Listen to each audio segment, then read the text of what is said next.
अहाँ सब सुन रहल छी अंकन म्यूजिक के शानदार प्रस्तुति। डीजे शिवा बड़सम खुशी रिकॉर्डिंग स्टूडियो बलुआ। बुकरेली माई माई तबो न सैया छोरेला कुछ कुछ होता पूरा दहिया सजिया पर जब को देला बुकरेली माई माई तबो न सैया छोरेला कुछ कुछ होता पूरा दहिया सजिया पर जब को दे दिन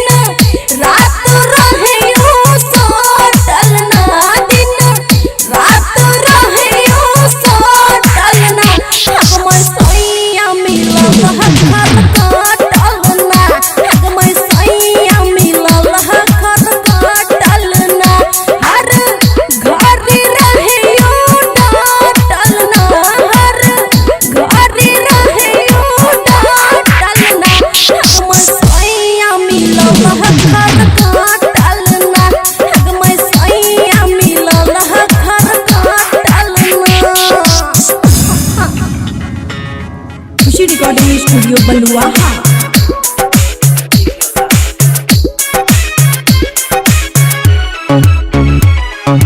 डीजे शिवा बड़सम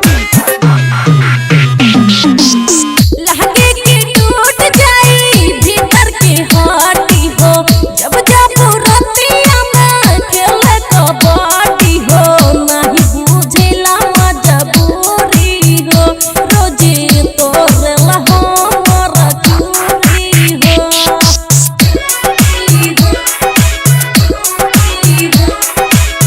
लहके के टूट जाई भीतर के हाटी हो जब जब रतिया में खेले कबड्डी हो नहीं बुझेला मजबूरी हो रोजे तोरेला हमर चूरी हो सब